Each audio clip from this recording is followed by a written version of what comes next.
Assalamu alaikum everyone and welcome back to another video. This is another drama review and the drama we are talking about is Aapki Izzat, written by Umaira Ahmed and directed by Saifi Hassan, featuring Urwa Hussain, Ehsan Khan and Saif Ali Khan. Okay so ड्रामे का first impression तो आपके ऊपर बहुत ही strong बनता है. उसका reason तो दो बहुत बड़े नाम जो कि इस ड्रामे के साथ जुड़े हुए हैं. Of course I am talking about the writer of the drama. Umaira Ahmed के जितने भी स्क्रिप्ट्स, जितने भी ड्रामे और इवन जो लोग बुक्स पढ़ते हैं उनकी जितनी भी बुक्स होती हैं उनका हमेशा कोई ना कोई स्ट्रॉन्ग पॉइंट ऑफ व्यू होता है और पूरी की पूरी कहानी, कैरेक्टर्स, ईच एंड एवरीथिंग बहुत अच्छे तरीके से अनफोल्ड होते हैं.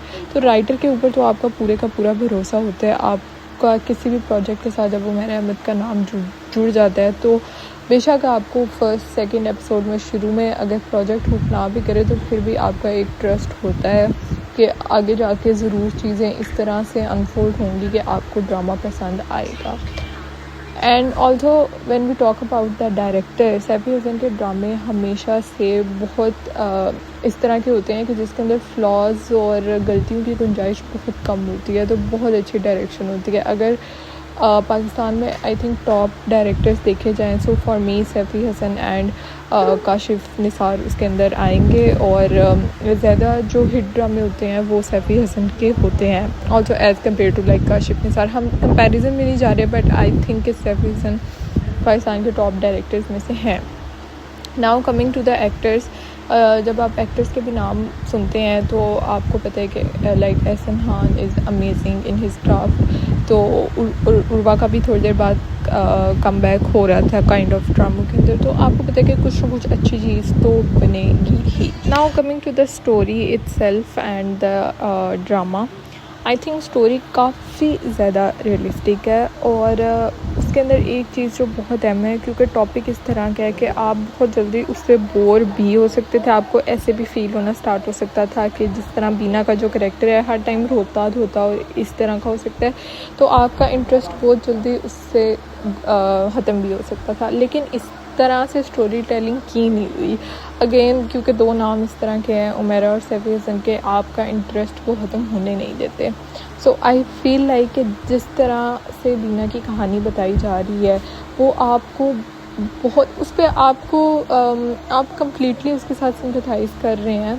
उसकी एक एक फीलिंग और जिस इमोशन से गुजर रही है वो राइटर और डायरेक्टर ने और उर्वा ने भी पूरे ड्रामे ने बहुत अच्छे तरीके से आप तक कन्वे की. आपको उसकी जो सोच है और इवन अब जो वो कदम उठाएगी जो कभी डिस्क्लोज नहीं हुआ कि एग्जैक्टली हुआ क्या है.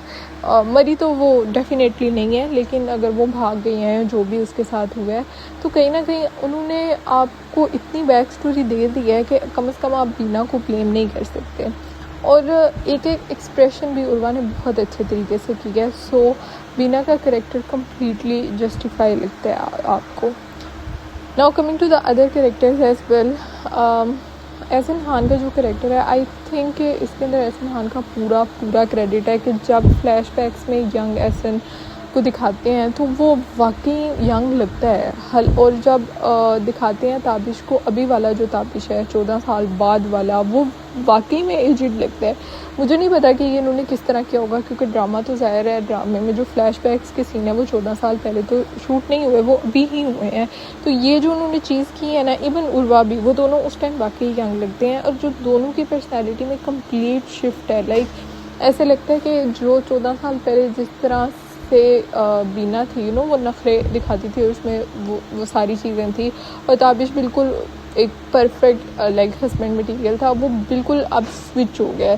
लाइक वो ऐसा लगता ही नहीं है कि ये दोनों सेम लोग हैं जो ये इतने साल पहले थे. Now coming to the Tabish का कैरेक्टर है ज़ाहिर है बुराई दिखाया हुआ है और एक चीज़ जिसमें मैं काफ़ी इंटरेस्टेड हूँ जो कि मैं आगे देखना चाहूँगी कि कब उसके अंदर इतना बड़ा चेंज आया. बिकॉज़ ये कोई छोटा चेंज नहीं है, उसमें बिल्कुल 360 डिग्री का एक ये जो शिफ्ट आया ये किस तरह से आया और कब नाज उसकी ज़िंदगी में आई है, किस तरह से ये सारी चीज़ें हुई और बीना कब उसके दिल से उतरी. तो I am very interested in all of these circumstances. Now coming to the Sania Saeed वाला कैरेक्टर, आई थिंक बहुत सारे लोगों को ये प्रॉब्लम है. एक चीज़ के अंदर मैं और भी इंटरेस्टेड हूँ, सानिया सईद के कैरेक्टर्स हमेशा बहुत डिफरेंट होते हैं और अच्छे होते हैं। ऐसा नहीं है कि रैंडमली कोई भी करेक्टर सानिया सईद ले लेंगी।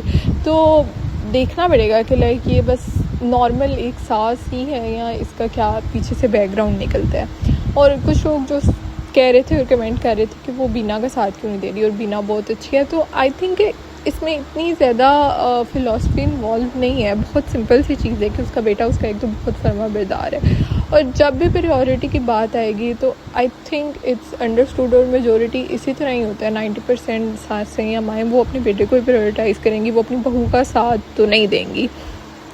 ऑल्सो अब सैफ अली ख़ान के करैक्टर के बारे में मैं इतनी क्या बात करूं, क्योंकि अभी तक जितनी भी एपिसोड्स हो गई हैं 5-6 या I don't know the exact number, उसके अंदर सैफ अली ख़ान का सिर्फ एक ही सीन था जिसके अंदर वो सब्ज़ी लेने जाती है। और वो क्योंकि पठान और उस कल्चर का दिखाया हुआ है, और सैफ क्योंकि असल में खुद भी पठानी है, तो वो जो पश्तो वगैरह और जो एक्सेंट, वो सारी चीज़ें ज़ाहिर है बहुत ज़्यादा नेचुरल और अच्छी ही होंगी।